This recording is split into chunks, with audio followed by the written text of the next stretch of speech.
Hay una iglesia muy famosa en nuestra ciudad que se llama el lugar de su presencia. Alguien dijo que era el lugar de su ausencia, porque quien lo dijo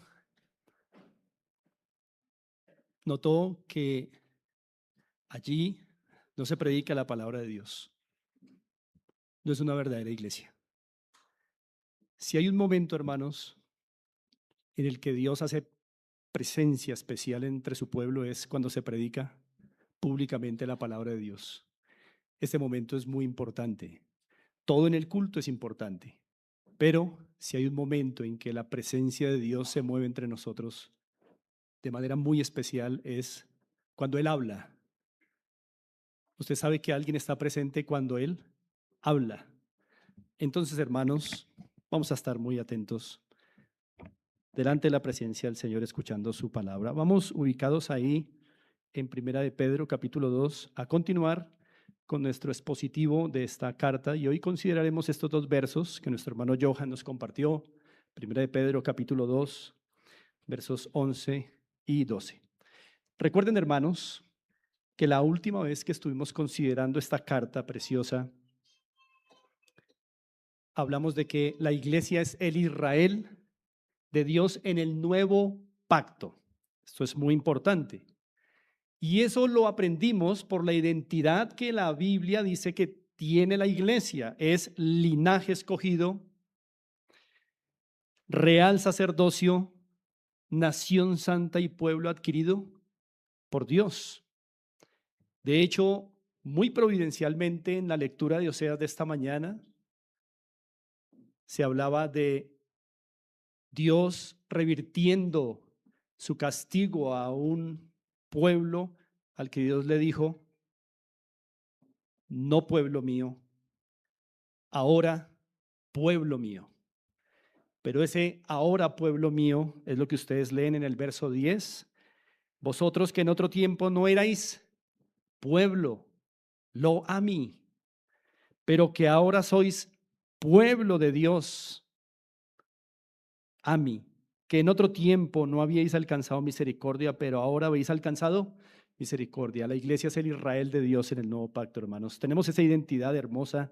Somos linaje escogido, real sacerdocio, nación santa, pueblo adquirido por Dios. Expresiones que alguna vez Dios usara para ¿quiénes? Para el Israel étnico, pero que ya no más para ellos, sino para el pueblo escatológico, la iglesia del Señor. Pero también, hermanos, vimos que es Israel de Dios en el nuevo pacto tiene una misión y es anunciar las virtudes de aquel que nos llamó de las tinieblas a la luz admirable. Y adicionalmente, hermanos, vimos que ese anuncio no es solamente verbal, aunque primeramente es verbal, también es un anuncio experiencial, es decir, con los hechos. Cuando el Israel de Dios anuncia las virtudes de Dios, habla, pero confirma sus palabras ¿con qué? Con sus hechos, con su testimonio de vida. Y hermanos, en la sección que trataremos hoy, Pedro se va a concentrar en el asunto práctico de ese anuncio. Es claro que ese anuncio de las virtudes de Dios hay que hacerse o tiene que hacerse de manera verbal, pero Pedro se va hoy a concentrar en el asunto práctico de ese anuncio. Es importante, hermanos, que anunciemos las virtudes de Dios con palabras, pero también con hechos, con la manera en que el pueblo de Dios vive entre los gentiles. Hermanos, para Pedro, como vamos a observar, es crucial el buen testimonio cristiano. ¿Para qué? Para contrarrestar la ignorancia que este mundo tiene respecto a Cristo, respecto al Evangelio. Lo leemos ahí en 1 de Pedro 2:15. Porque esta es la voluntad de Dios, que haciendo bien hagáis callar la ignorancia de los hombres insensatos. Así que para Pedro es crucial el buen testimonio cristiano para contrarrestar tanta ignorancia respecto a Cristo y al Evangelio. Por esto, hermanos, para Pedro es importante el buen testimonio de la iglesia, porque este puede ser usado por el Señor para acabar con la ignorancia. Una fe, hermanos, que se profesa, también debe ser una fe que se vive. La fe profesada, hermanos, sin hechos, sin testimonio que la respalde, no sirve para nada y probablemente está muerta. Y nos preguntamos, hermanos, por qué el mundo muchas veces no ve coherencia en el cristianismo. ¿Por qué el mundo muchas veces ve que la profesión de los cristianos va por un camino y sus hechos van por uno muy distinto? Esto es, hermanos, porque muchas veces a los cristianos nos cuesta integrar las grandes verdades celestiales a nuestras pequeñas vivencias cotidianas. De hecho, hermanos, si ustedes piensan en qué es vivir por fe, yo sugiero una definición. Vivir por fe, hermanos, es la capacidad espiritual de integrar las grandes verdades cristianas que Dios ha revelado con nuestras pequeñas realidades del día a día. Cuando uno logra integrar la doctrina con mis pequeñas vivencias del día a día, entonces uno puede decir que está viviendo por fe. Así que, hermanos, saber que somos linaje escogido, real sacerdocio, nación santa, pueblo adquirido por Dios, es importante, pero no basta. No es suficiente. Es importante, pero no es suficiente. Bastará cuando el mundo vea cómo vive alguien que es parte de un linaje escogido. Bastará cuando vea cómo vive una nación santa, etcétera. Por eso, hermanos, a Dios muchas veces, le place usar el buen testimonio del cristiano, le place usar el buen testimonio de la iglesia para contrarrestar la ignorancia que hay en este mundo acerca de Cristo y del Evangelio. Así que, hermanos, vamos a ver que la manera en cómo Pedro nos explica esto es de la siguiente forma. A Dios le place usar muchas veces el testimonio cristiano. Primero, porque los creyentes, al vivir un buen testimonio frente a los incrédulos, somos un instrumento en las manos de Dios para que los incrédulos reconozcan la gracia de Dios, reconozcan el poder de Dios, aunque nunca dejen de ser incrédulos. Esto es interesante. Muchas veces Dios usa el buen testimonio del cristiano y de la iglesia para que los incrédulos, aunque nunca dejen de ser incrédulos, reconozcan la gracia de Dios que transforma vidas.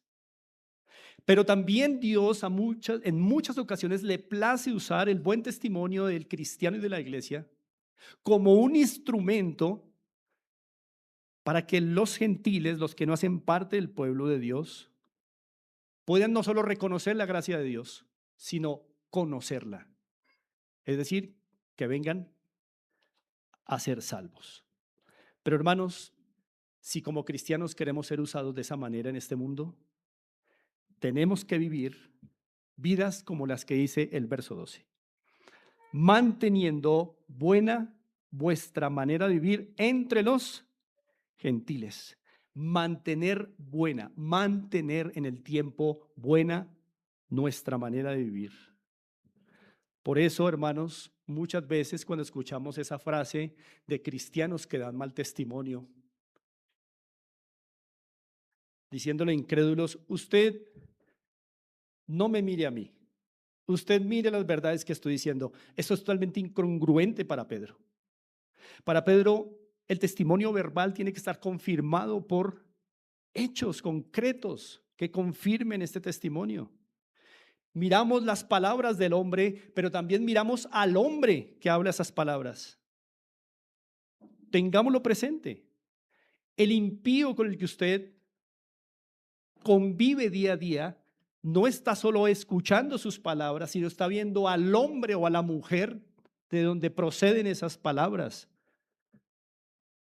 Vamos a ver cómo Pedro aterriza toda esta información. Así que miremos hoy, hermanos, el Israel de Dios, un pueblo extranjero y peregrino en este mundo.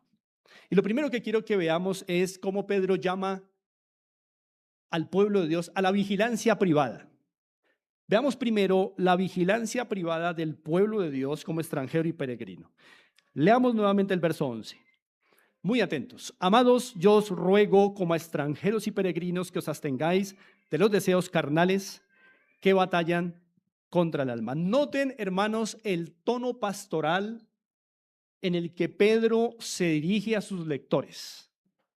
Amados, yo os ruego. Ahora, si ustedes miran el final de esta epístola, vamos a ir al capítulo 5. Vayan conmigo allí.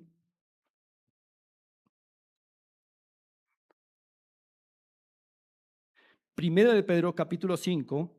El versículo 12 nos da una información muy importante acerca de esta epístola. Dice Pedro allí en 5:12, por conducto de Silvano, a quien tengo por hermano fiel, os he escrito brevemente, es decir, esta carta que hoy tenemos en 5 capítulos. Y noten cómo cómo caracteriza Pedro su mensaje, amonestándoos.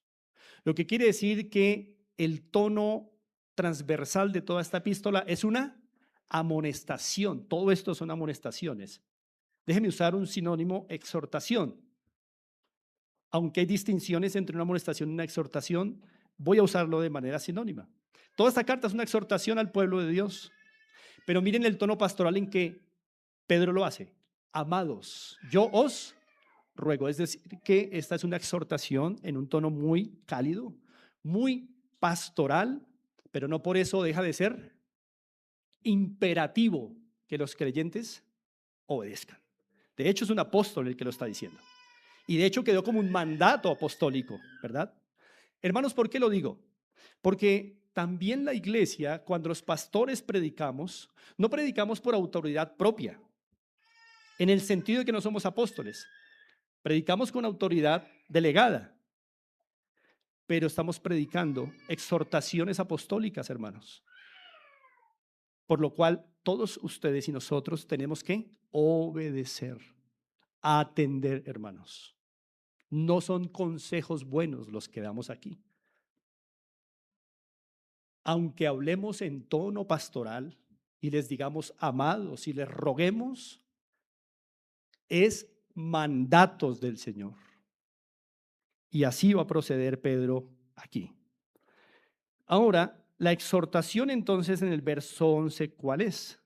La exhortación es que os abstengáis de los deseos carnales que batallan contra el alma. Pedro entonces, hermanos, va a sugerir de entrada que el mal testimonio público, el mal testimonio del cristiano y de la iglesia ante el mundo tiene una causa, y es la falta de vigilancia privada en los deseos carnales. Mal testimonio público procede de la falta de vigilancia privada en cuanto a o sobre los deseos carnales. Este va a ser el argumento de Pedro. Ahora, notemos algo en el verso 11 sobre los deseos de los que Pedro nos habla.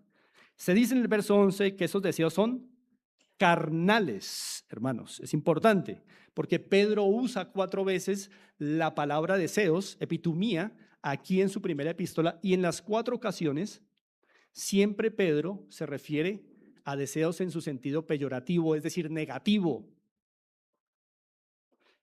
En las escrituras, la palabra epitumía, que se traduce como deseos, no siempre escribe deseos malos, pero en Pedro, siempre que él usó esa palabra, describe deseos malos, concupiscencias. Este es el caso, por eso le llama deseos carnales. Ahora, cuando pensamos en deseos carnales, hermanos, por favor, no pensemos deseos sexuales solamente. Es que tenemos la tendencia a cuando escuchamos la expresión deseos carnales, siempre pensar en deseos sexuales o pecados que derivan de apetitos desordenados en cuanto al sexo. No, hermanos, está incluido, pero no es lo único.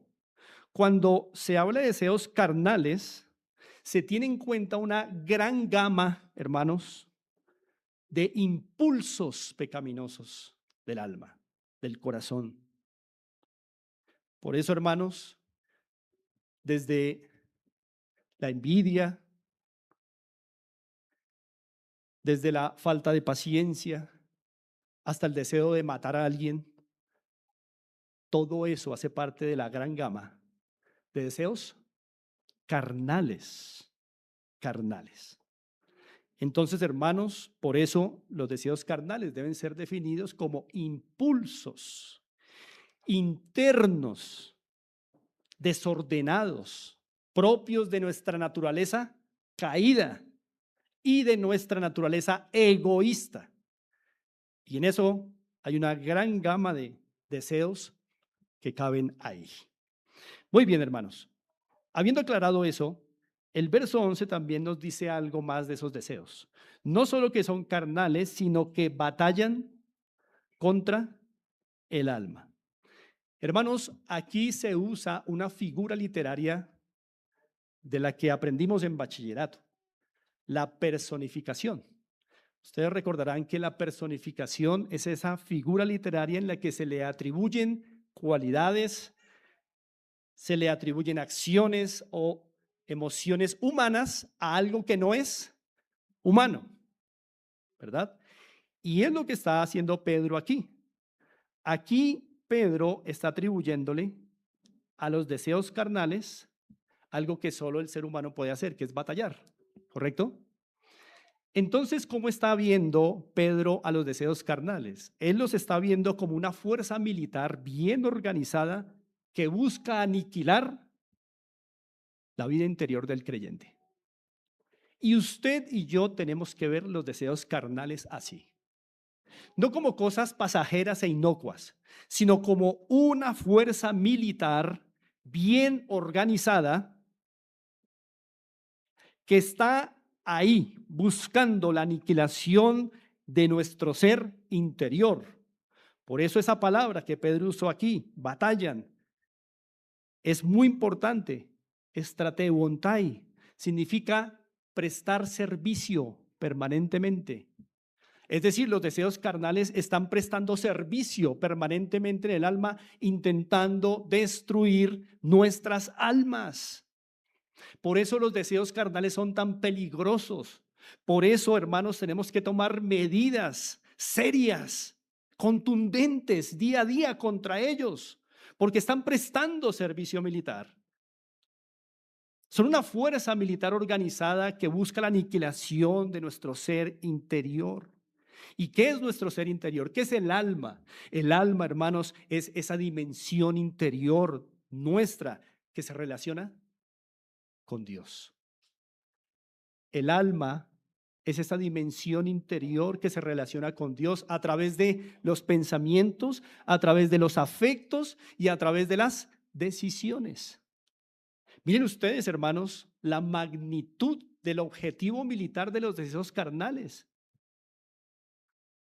Si los deseos carnales batallan contra el alma y el alma es la dimensión interior que se relaciona con Dios a través de los pensamientos, los afectos y las decisiones, entonces los deseos carnales nada más ni nada menos quiere el control de nuestros pensamientos, de nuestros afectos y de nuestras decisiones. Cosas las cuales Dios ha demandado para él, porque él ha dicho, amarás a Jehová, tu Dios, de todo tu corazón y de toda tu alma y con todas tus fuerzas. Los deseos carnales saben, hermanos, cuál es el objetivo que puede destruir al cristiano. Si pueden atacar esa fuente desde donde el cristiano se relaciona con Dios en sus pensamientos, afectos y decisiones, va a lograr una gran victoria en perjuicio de nuestra vida cristiana, hermanos.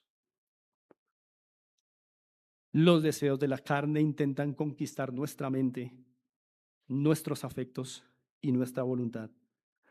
Por eso, para dar un ejemplo o una ilustración, cuando nosotros como creyentes, por ejemplo, cedemos al deseo carnal de la venganza, cuando ese impulso llama desde nuestro interior, todo lo que empezamos a pensar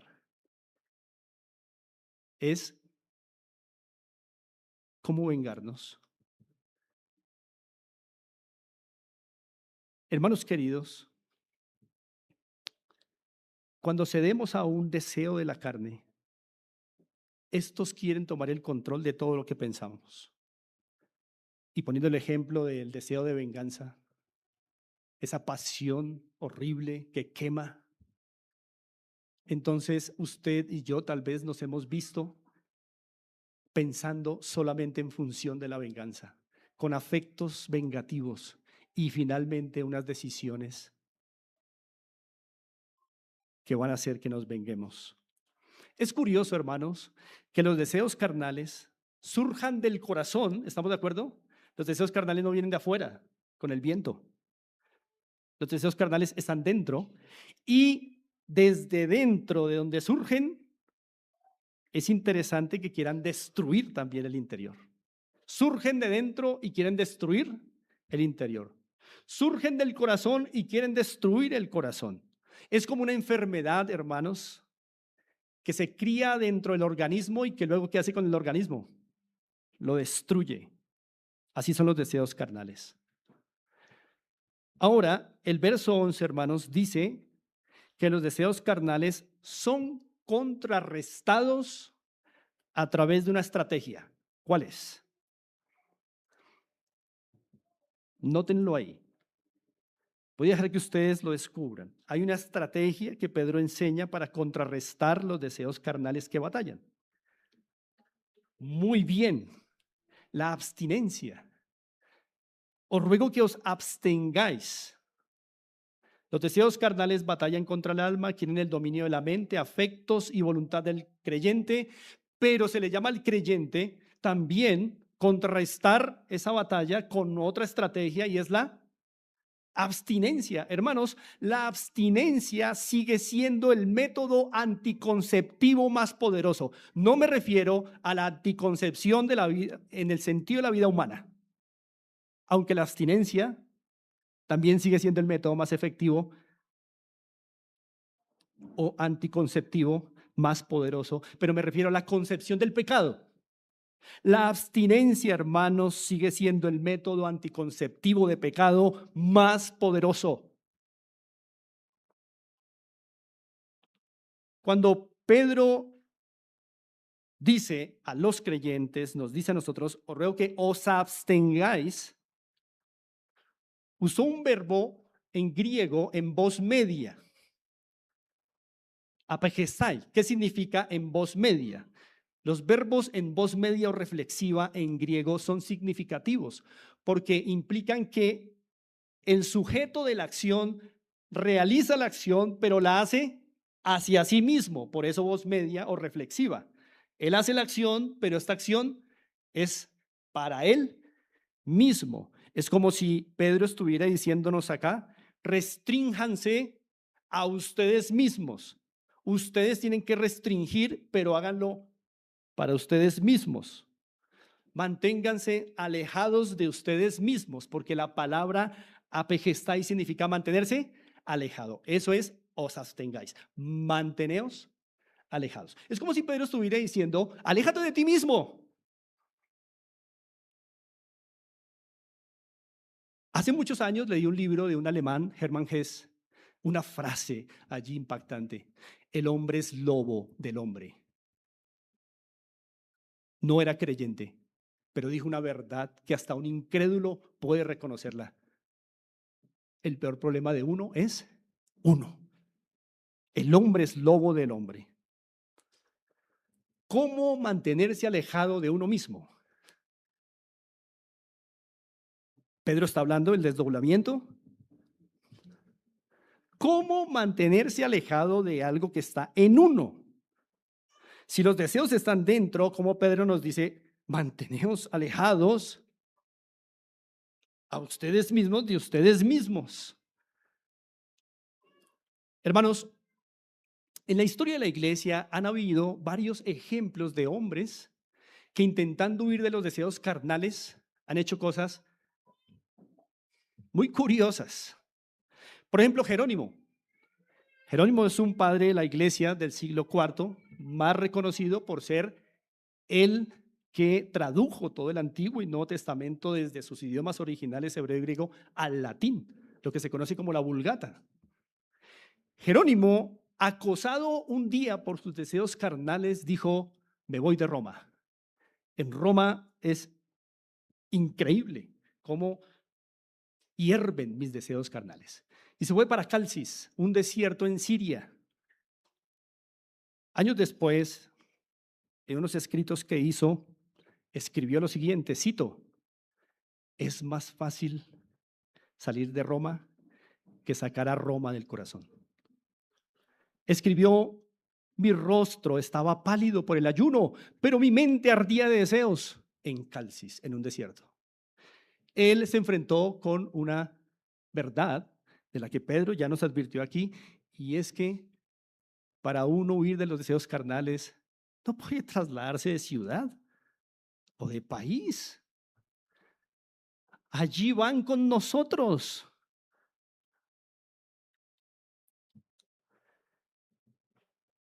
Eso implica, hermanos, que los deseos carnales no se combaten con agua fría, ni dándose latigazos en la espalda, ni con cambios de ciudad o de país. Si usted cree que Bogotá no es una buena ciudad para su fe y piensa irse a un lugar más apartado y más tranquilo, allí va a ir sus deseos con usted, lo van a acompañar y le van a decir: aquí estás, no te puedes hacer de mí hasta que no mueras físicamente.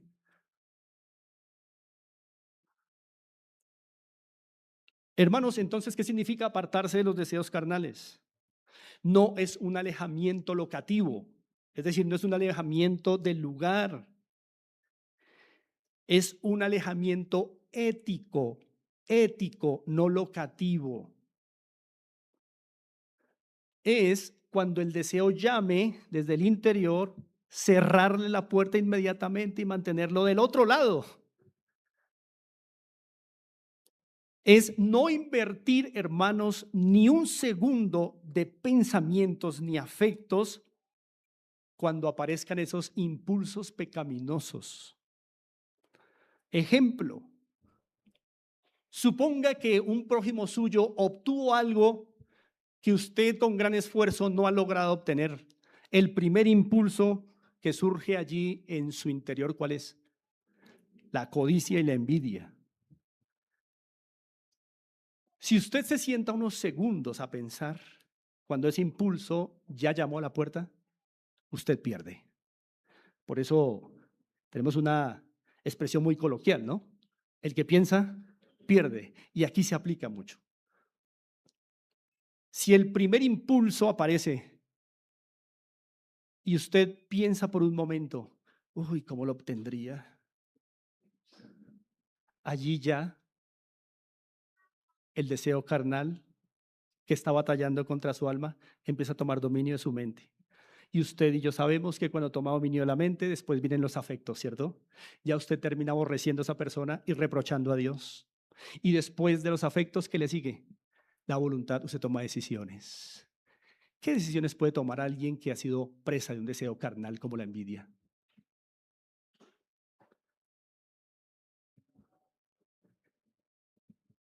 Y así, hermanos, en todos los casos con los deseos carnales. Ahora, Pedro también aquí sugiere, hermanos, que solo personas que no sean de este mundo pueden apartarse de los deseos carnales que batallan contra el alma. Solo personas que no son de este mundo, que no pertenecen a este mundo. Las personas que pertenecen a este mundo no pueden, están obligadas a vivir de acuerdo a sus deseos carnales. Pero Pedro da esta exhortación a personas que tienen la posibilidad de apartarse de sus deseos carnales porque no son de este mundo. Vayan conmigo a un pasaje en Primera de Juan, capítulo 2.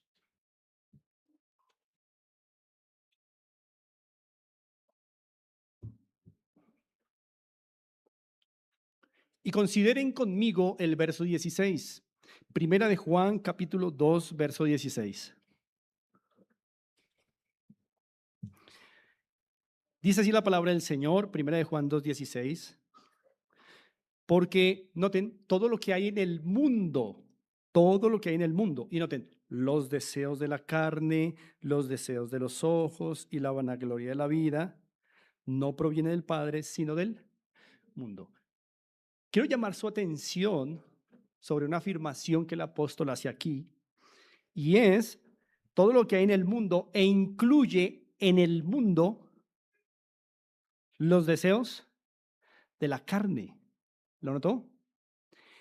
Yo sé que estamos acostumbrados a decir que los cristianos tenemos tres grandes enemigos, ¿no? La carne, el mundo y Satanás. Eso es cierto, pero Juan aquí dice que los deseos de la carne son parte del enemigo llamado mundo. Eso implica que el mundo no es algo que está fuera de nosotros, sino que el mundo también está dentro de nosotros a través de los deseos de la carne, es lo que dice el apóstol Juan acá. Por eso Jerónimo dijo, es más fácil salir de Roma que sacar a Roma del corazón. No sé si lo dijo él o fue que debido a su experiencia algunos acuñaron esa frase, pero es muy cierta, hermanos. El mundo, esa atmósfera de tinieblas que caracteriza las acciones humanas contra Dios, ¿no cree usted que está allá en la esquina de para allá? O aquí de la reja del jardín de para allá. Está aquí. Porque Juan dijo todo lo que hay en el mundo e incluyó los deseos de la carne. ¿Y dónde están los deseos de la carne? ¿Están a la vuelta de la esquina? ¿Están aquí en la esquina donde los señores todas las noches vienen a tomar? El mundo está aquí.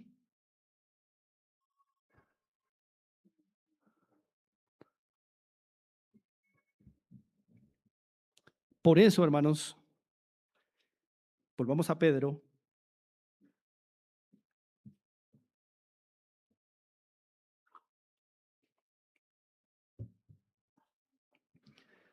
Pedro va a afirmar, hermanos, que solo extranjeros y peregrinos podrían abstenerse de los deseos carnales que batallan contra su alma. Los residentes no. Los residentes hacen parte del mundo. ¿Me hago entender? Los residentes están obligados a vivir de deseos carnales. Todo lo que el incrédulo, el residente de este mundo decide está precedido por un deseo carnal. No hay un solo deseo bueno en su corazón. Pero los extranjeros y peregrinos, en el entendimiento de Pedro, pueden abstenerse de los deseos carnales. Pueden caer presa de una victoria de esta fuerza militar llamada deseos carnales, pero también pueden abstenerse de ellos. Por eso en el verso 11, Pedro dice, amados, yo os ruego como a extranjeros y peregrinos. Es porque Pedro sabe que sus lectores no son de este mundo que les puede decir, ustedes se pueden abstener de los deseos carnales. Si usted, amado hermano, dice, es que no puedo apartarme de mis deseos carnales, lo que está diciendo es que usted no es extranjero y peregrino y que es un residente de este mundo. Es decir, lo que está diciendo es que usted no es creyente. ¿Qué es extranjero? Comencemos considerando esa palabra. Cuando usted lea en Pedro extranjero, piense en condición legal. Legal. Esta palabra tiene una connotación legal. Extranjero. Caracteriza a alguien que no goza de los derechos de ciudadanía. Ahora, si Pedro está llamando a los cristianos y a usted y a mí extranjeros, nos está diciendo legalmente, sus derechos no son los de aquí. Usted no tiene derechos en este mundo y dictados por este mundo. Es una connotación legal. Eso quiere decir que el extranjero sí tiene una ley que obedecer, pero no es la de este mundo, es la de otro mundo, la de otra ciudad, la de otro lugar. Hermanos, es interesante que cuando Pedro escribe esto, los romanos, los ciudadanos romanos, pensemos en los ciudadanos romanos, o sea, los que tenían derechos legales en Roma, se sentían muy orgullosos de su ciudadanía. Era un orgullo ser ciudadano romano, ya fuera por nacimiento o porque alguien lo lograba con mucho esfuerzo, aunque no hubiese nacido allí. Y hermanos, ser ciudadano romano confería numerosos privilegios civiles, legales, pero no santos. Recuerden que no todo lo legal es santo. Eso es importante, ¿no? Es importante hacer esa distinción. Mire, una sociedad puede legalizar el pecado, ¿estamos de acuerdo? Correcto, pero no puede cambiar la naturaleza del pecado. Una sociedad puede decir que matar infantes está bien y se legaliza el asesinato de infantes, pero no pueden cambiar la naturaleza del acto. Asesinato es asesinato a los ojos de Dios. Me refiero al aborto. Y muchas veces, hermanos, la ley civil del Estado no coincide con la ley moral. Muchas veces. Por eso, hermanos, para un ciudadano romano era legal divorciarse fácilmente. Para un ciudadano romano era legal abandonar a los neonatos o recién nacidos y no habían problemas jurídicos para él. Para un ciudadano romano era legal explotar esclavos. Visitar prostitutas era un derecho legal de un ciudadano romano, en el caso de los hombres. Participar en cultos idolátricos estaba protegido por la ley y asistir a espectáculos violentos estaba protegido por la ley. Un ciudadano romano tenía todos estos privilegios de ser ciudadano. Pero pensemos en el cristiano romano. Estos a quienes Pedro les escribe, ¿tenían esos derechos aun cuando eran ciudadanos romanos? No los tenían. Y por eso Pedro, ¿cómo los llama? Extranjeros. Sus derechos no son los de aquí, no se los dicta esta ley de aquí. Hermanos amados, para un cristiano colombiano, actualmente hay muchas cosas que se podrían hacer legalmente, pero no santamente. Un cristiano colombiano podría acceder también al divorcio fácil. Por supuesto, por causales no bíblicas. O a los 18 años acceder al licor. O ir a apostar en casinos autorizados por el Estado. O practicar la eutanasia. O el aborto. Eso lo protege nuestra ley. En Colombia, ¿son nuestros derechos como cristianos? Hermanos, los derechos de un cristiano romano en el siglo I y de un cristiano colombiano en el siglo XXI no los dicta la ley civil, sino la ley moral de Dios. Ahora, la ley civil, hermanos, puede sernos muy útil en ciertas ocasiones, ¿estamos de acuerdo? Bien. De hecho, la ley civil debe ser obedecida por causa del Señor y siempre que no nos constriña a hacer algo en contra de la ley moral, ¿correcto? Pero la pregunta de un cristiano cuando toma una decisión, especialmente en contextos legales, no debe ser, ¿es legal? ¿O lo permite el Estado? Esa no es la pregunta de un cristiano. La pregunta de un cristiano siempre es, ¿esto es santo? ¿Esto es santo? ¿Esto lo permite Dios? ¿Esto es aprobado por Dios? Por favor, superemos ya el nivel de la legalidad. ¿Es legal? Esa no es la pregunta del cristiano. ¿Es santo lo que voy a hacer? ¿Cómo voy a proceder? Hay muchas cosas legales en este mundo que no son santas. Por eso bueno es recordar que el cristiano es extranjero. Su vida y sus derechos no se los dicta la ley civil, sino la ley moral de Dios. Ahora, y si los derechos de un cristiano se los da la ley moral de Dios, ya es un extranjero en este mundo. Ahora, ¿qué es peregrino? Peregrino ya no tiene una connotación legal, sino que peregrino tiene una connotación transitoria. Cuando Pedro también les llamó peregrino, les está diciendo que ellos son personas que están de paso en un lugar. ¿Cuál lugar?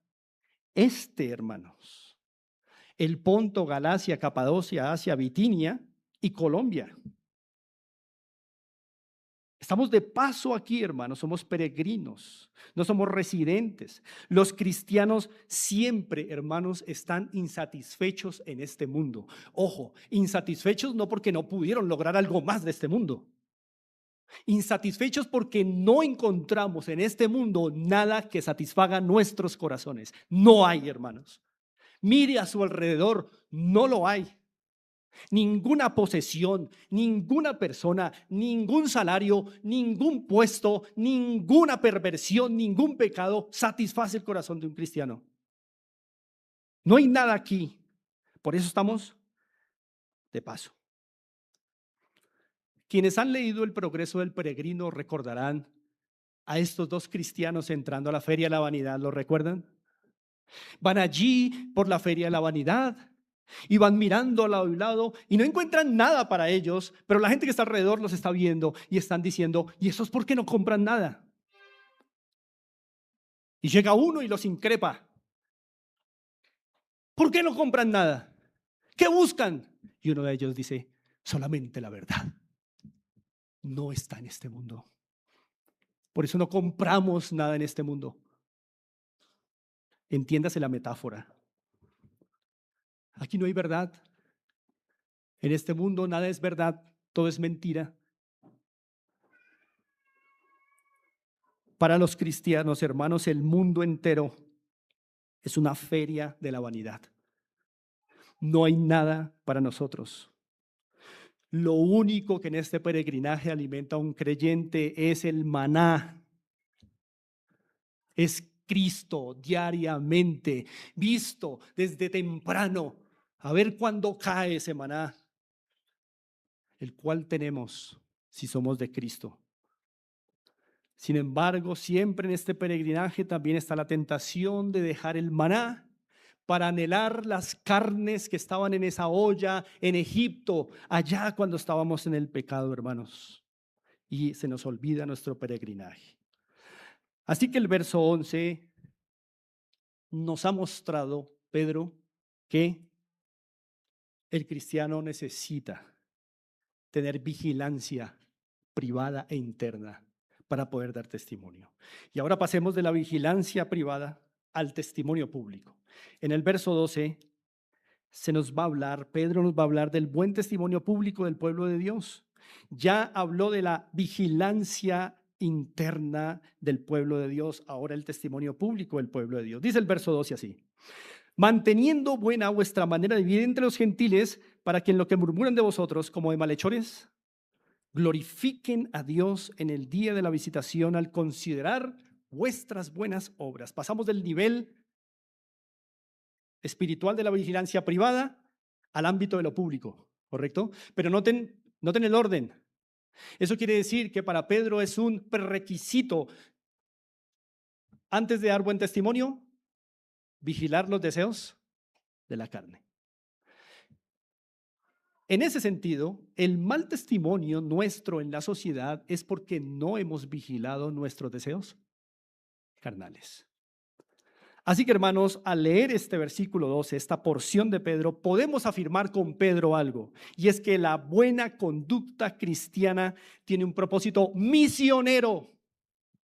La buena conducta cristiana, el buen testimonio del pueblo de Dios tiene un propósito misionero. Hacer bien a los que no conocen a Dios. Hermanos, abstenernos de los deseos carnales privados permite frutos públicos que hagan bien a los gentiles, entiéndase gentiles, los que no hacen parte del Israel de Dios, los que no son creyentes. Así que, hermanos, el Israel de Dios, nosotros, el linaje escogido, el real sacerdocio, la nación santa, nosotros, el pueblo adquirido por Dios, debe amar a los gentiles y debe procurar su bien todos los días de su vida. Todos los días de su vida.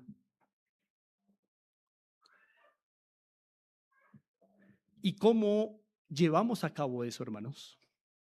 ¿Cómo mantener buena nuestra manera de vivir? Algunos les he dicho que hace muchos años, por aquí está mi hermano y se acordará de eso, cuando éramos niños en el barrio en el que crecimos, había una familia de evangélicos en la cuadra. Eran los evangélicos de la cuadra. Cuando salían, parecía que no tocaban el piso y no saludaban a nadie. Iban y volvían. Esa pobre familia vivió muchas crisis en el barrio hasta que tuvieron que poner a sus ventanas rejas porque todos los días se las rompían. Eran odiados de la comunidad. Y era la única casa en el barrio que tenía mallas soldadas en sus ventanas. ¿Eso es mantener buena nuestra manera de vivir entre los gentiles? Es interesante para nuestra reflexión cómo Cristo nos enseñó ese equilibrio. Ustedes van a los evangelios y ven a Cristo comiendo con prostitutas y publicanos. Luego van a Hebreos y dicen, Cristo, apartado de los pecadores. ¿Cómo pueden ser las dos cosas ciertas de Cristo? ¿Cómo pudo él comer con prostitutas y publicanos y pecadores y a la vez decir en la escritura que era apartado de los pecadores? ¿Cómo las dos cosas pueden ser verdad en la persona de Cristo?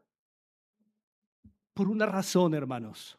Porque Cristo, cuando compartía con prostitutas, publicanos y todo tipo de pecadores, no era para hablar como ellos, no era para reírse de las mismas bobadas de ellos, no era para vestirse como ellos, ni pensar como ellos, ni hablar de sus cochinadas, sino era para aprovechar la ocasión de mostrarles el camino, la verdad y la vida. Y entonces podía estar con ellos y a la vez estar apartado de ellos. Así que mantener buena nuestra manera de vivir entre los gentiles no es creernos mejor que los gentiles, no es apartarnos de ellos, pero ciertamente es no ser como ellos, porque están necesitados. Todas nuestras conversaciones con ellos, toda nuestra convivencia con ellos, toda interacción con ellos siempre tiene que comunicarles a ellos que les amamos y que tenemos algo que ellos necesitan. ¿Cuántos en ese proceso han fracasado? ¿Cuántos cristianos terminan siendo como ellos y haciendo sus cochinadas y hablando en sus formas y riéndose de sus tonterías? Es un fracaso. Y Pedro dice, mantengan, hermanos, buena vuestra manera de vivir entre los gentiles. Hermanos, Pedro está muy preocupado en lograr que sus oyentes entiendan que el buen testimonio público de un cristiano es fruto de la vigilancia privada de los deseos carnales. Pero también Pedro está preocupado por lograr que sus oyentes entiendan, y nosotros hoy, que Dios muchas veces, hermanos, quiere usar nuestro buen testimonio, el de su pueblo, como instrumento para que los incrédulos en nuestro trabajo, estudio, barrio, conjunto, reconozcan la gracia de Dios que transforma al hombre, aunque persistan en incredulidad, pero que la reconozcan. O también Dios puede usar el buen testimonio del cristiano como instrumento para que los incrédulos no solo reconozcan, sino conozcan la gracia de Dios y puedan ser salvos. Pero muchos hoy no quieren oír del Evangelio y de Cristo por nuestro mal testimonio. Hemos cerrado sus oídos.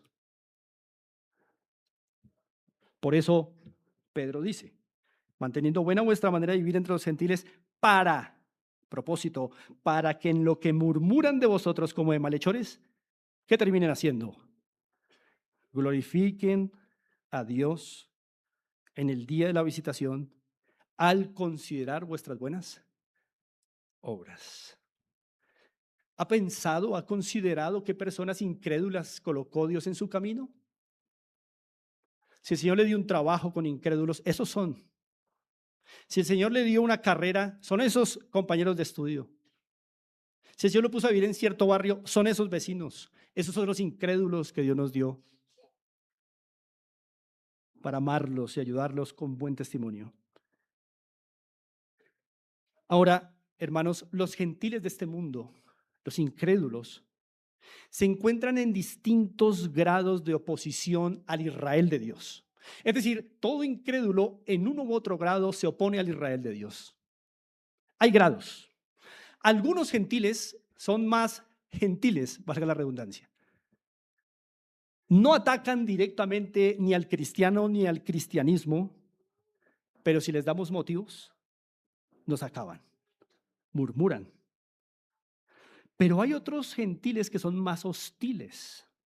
Atacan y hablan mal del creyente y del cristianismo, aunque no hayan razones válidas para que lo hagan. Bueno, ese grupo que Pedro tiene en mente aquí, por el cual escribe a estos hermanos, parece ser este segundo grupo de gentiles hostiles. Pero sean hostiles o no, todo incrédulo está pendiente del cristiano y listo para dar un batazo en el momento en que le demos la oportunidad. No la demos, manteniendo buena vuestra manera de vivir entre ellos, pero primero vigilando sobre nuestros deseos carnales. Ahora, noten la murmuración en qué consistía en el verso 12. Mírenlo ustedes con sus propios ojos. La murmuración consistía en una acusación, ¿verdad? Estaban acusando a los cristianos ¿de qué? De malhechores. Un malhechor. Ahora, hermanos, los cristianos siempre en todas las épocas de la historia han sido objeto de calumnias injustas por parte de los incrédulos. Ustedes saben, hermanos, que desde la antigüedad y gracias a escritos que tenemos hoy día, los cristianos en el siglo I fueron, por ejemplo, acusados de ser caníbales, porque se decía que comían la carne y la sangre de alguien. Se decía que ellos eran ateos, porque no ofrecían incienso al emperador, ni adoraban a sus dioses. Se decía que eran incestuosos e inmorales, porque se amaban entre hermanos, y calumnias por el estilo. Ahora, la acusación de malhechores aquí tiene una connotación muy fuerte, hermanos, muy fuerte, porque la palabra malhechor comunica la idea de rebelión, rebelión. Eso quiere decir que parece que las acusaciones injustas hacia este pueblo del Señor en el Ponto, Asia, Galacia, Bitinia, Capadocia, y seguramente hoy, era una acusación de que eran rebeldes. Es probable que algunos creyentes dieron mal testimonio al respecto. Hermanos, un cristiano rebelde es una contradicción. Es una contradicción. El cristiano es pacífico, busca la paz, es amoroso. Cristiano rebelde es una contradicción de términos. No es buen testimonio. Sabemos que la palabra malhechor en este contexto comunicaba la idea de rebelde, y quiero que miren ustedes unos pasajes conmigo. Vayan a Juan, el Evangelio de Juan, capítulo 18.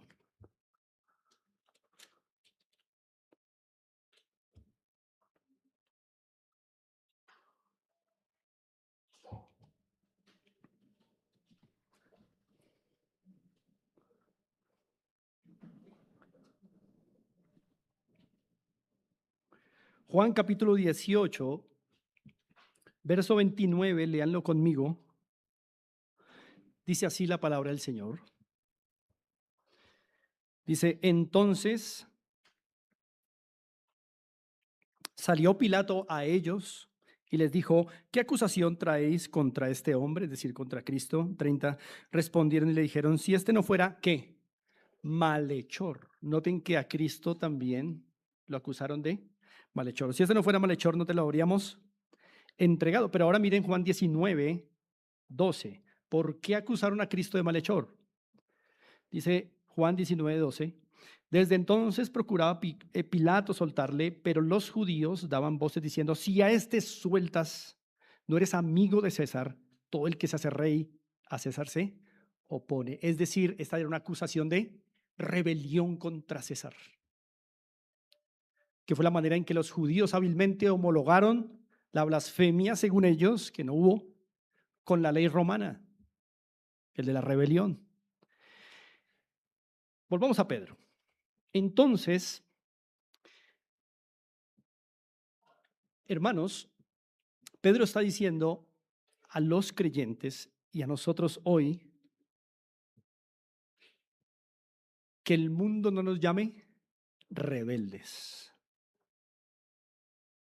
La rebelión es un muy mal testimonio, hermanos. Malhechor es alguien rebelde, alguien que se opone a la ley. Por eso, ustedes van a darse cuenta que después del verso 12, una gran sección va a estar dedicada a decir a los cristianos, sométanse. Sométanse a las autoridades civiles, sométanse al gobernante, al rey, sométanse por favor a sus jefes en el trabajo. Y a la esposa se le dice, sométase al marido. Y luego más adelante a los jóvenes, sométase a los ancianos. Hermanos, la rebelión es un mal testimonio. Y Pedro quiere combatir eso entre su pueblo. Que si el pueblo va a ser calumniado, que no sea porque ellos han dado pie para ello. Porque si no, ya no sería una calumnia, sino sería una verdad, una verdadera acusación. Por eso, hermanos, los deseos de la carne que Pedro tiene en mente en este contexto probablemente sean esos impulsos desordenados que llevan a un cristiano a rebelarse contra las autoridades. Deseos como un espíritu contencioso, arrogante, un espíritu falto de contentamiento, ingrato, amargado, airado, descontento, desconfiado, son los que llevan a una persona e incluso a un cristiano cuando deja que ese deseo combata contra su alma y gane, ir a la rebelión. Eso por el énfasis que Pedro coloca, como les digo después. Miren el verso 13. Por causa del Señor, someteos a toda institución humana. Ahora miren el verso 18. Criados, estad sujetos con todo respeto a vuestros amos. Ahora miren el verso 1 del capítulo 3. Asimismo, vosotras mujeres estad sujetas. Y la palabra sujeción en todos estos casos es en griego la misma. Y luego allá en el capítulo 5, a los jóvenes sujetados a vuestros ancianos. Hermanos, esto significa que para Pedro la sujeción en toda jurisdicción, es decir, la jurisdicción del hogar, la jurisdicción civil, el Estado o el trabajo, es para Pedro un buen testimonio para él incrédulo. No es buen testimonio cuando nos ven rebelarnos, cuando nos ven rebeldes. No es buen testimonio. Por eso, si miran ahí en 1 Pedro 2:12, al final dice, al considerar vuestras buenas obras. Es decir, que en el contexto para Pedro buenas obras es estar sujetos a las autoridades que Dios colocó sobre nosotros. Si es un jefe en el trabajo, pues a él. Si son maestros en algún lugar, a ellos. Si son ancianos, a ellos. Si es un presidente, a él. Por eso, como veremos cuando entremos en detalle a versos 13 en adelante, un creyente rebelde incluso se nota en sus labios cuando habla contra el gobierno. Es diferente reconocer ciertas realidades del país, hablar en mal y en contra y sediciosamente contra un gobernante que Dios coloca. Y ustedes, hermanos, aquí de nosotros los pastores nunca han recibido un mal ejemplo de estar aquí hablando mal de nuestro presidente, sea de nuestro agrado o no lo sea. No lo hagan ustedes tampoco, pero eso lo ampliaremos más adelante. Por eso, hermanos, nunca restrinjan las buenas obras a dar de comer a los pobres. Es que siempre tenemos en nuestra mente que deseos carnales es sexuales y que buenas obras es dar de comer al pobre. No, buenas obras es sujetarse a las autoridades también. Por eso Pedro en el verso 12 llamó a esto buenas obras. Que los impíos consideren sus buenas obras, o sea, que los vean a ustedes sujetos a sus autoridades. Hijos que están presentes, sujetos a sus padres. Y si asisten a un colegio, demuestren eso. Si algo han conocido del Señor, y no dejen el nombre del Señor por el piso. Hermanos, por eso quienes restringen las buenas obras a dar pan a los pobres, piensen esto, hay muchos que comparten su pan con el hambriento, pero no se sujetan. Son insubordinados y rebeldes. No son buenas obras esas. Lo normal en este mundo es la rebelión y la contienda. Lo normal en el pueblo de Dios es la paz y la sujeción y ser pacificadores. Y finalmente, en el verso 12, Pedro dice, para que glorifiquen a Dios. ¿Quiénes? Esos incrédulos que están viendo nuestro buen testimonio. Para que glorifiquen a Dios, ¿en cuál día? En el día de la visitación. Así que, hermanos, Pedro es consciente que los incrédulos nos están, ¿qué? Inspeccionando. De hecho, cuando Pedro usa la palabra considerar vuestras buenas obras, la palabra considerar significa eso. Significa mirar con grandes ojos. O sea que el incrédulo está mirando mucho al cristiano. Aprovechemos esa oportunidad. Es una oportunidad. Por favor, no piense usted del incrédulo que está mirándolo. Ay, este me la tiene velada. Está esperando que... No, no, no, no, no, no, no, no, no. Es una oportunidad preciosa. Tiene los ojos bien abiertos. Amén. Es la oportunidad de que vea tal vez el evangelio en carne viva.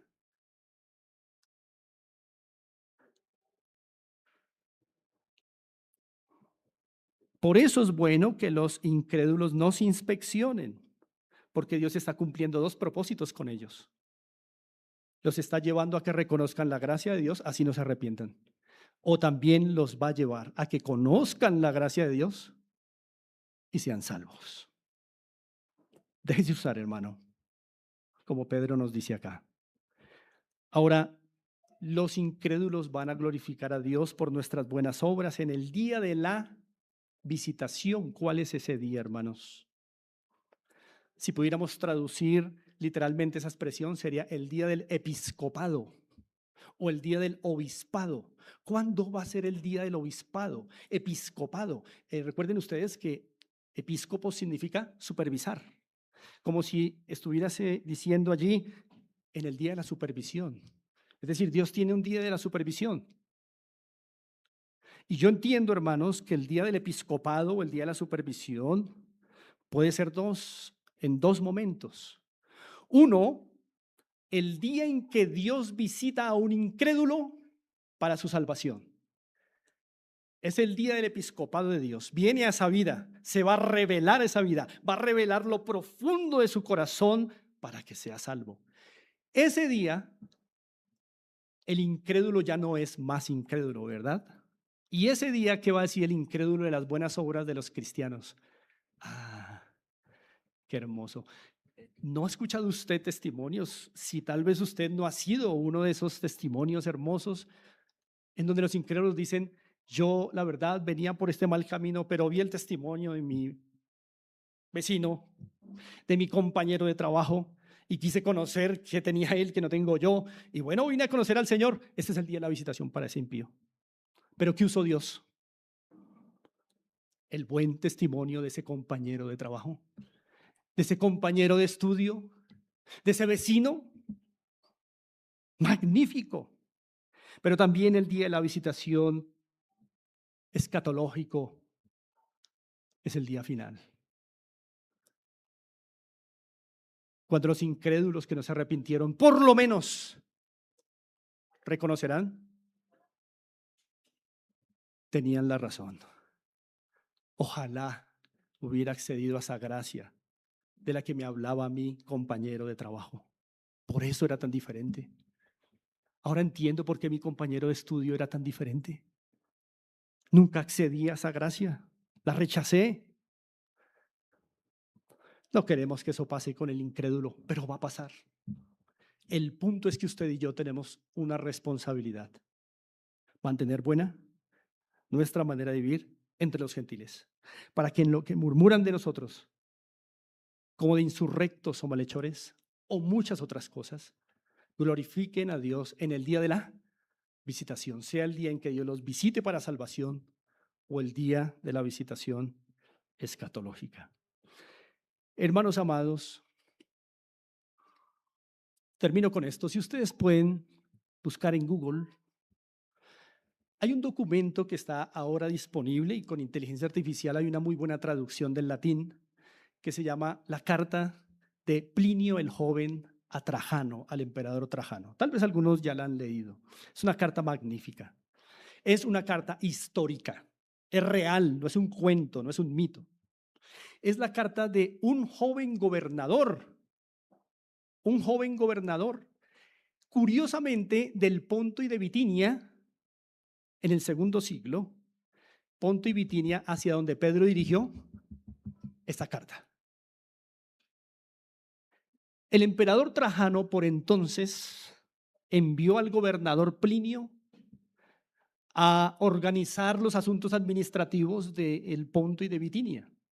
Pero este joven gobernador Plinio se dio cuenta que llegaban muchas acusaciones en contra de cristianos. No estoy hablando de un cuento, estoy hablando de historia.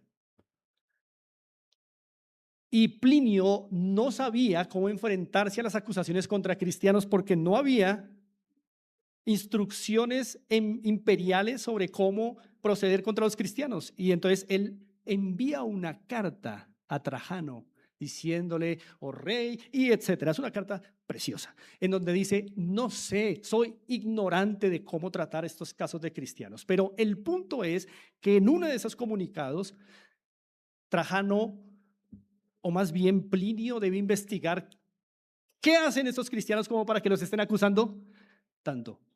Y cuando ustedes miran lo que consignó Plinio y se lo envió en carta a Trajano, dice, estos hombres, todos se reúnen fielmente en un día acordado de la semana, antes del amanecer. Adoran a un Cristo como si fuera Dios. Tienen cantos alternados a ese Cristo. Y se prometen y juran no dar mal testimonio ante el mundo, no robar, devolver lo que se les presta. Ahí lo dice Trajano. se comprometen a no adulterar. Hermanos, yo creo que Plinio quedó tan impactado que no entendió cómo es que los pueden acusar y después de una seria investigación se encuentra un pueblo dando buen testimonio. ¿Podría ese Plinio decir lo mismo de esta iglesia si nos investigara? No sé, hermanos, espero que sí, pero si no, ánimo, iglesia. Mantengan buena su manera de vivir entre los gentiles, para que lo que murmuran de vosotros como de malhechores, glorifiquen a Dios en el día de la visitación.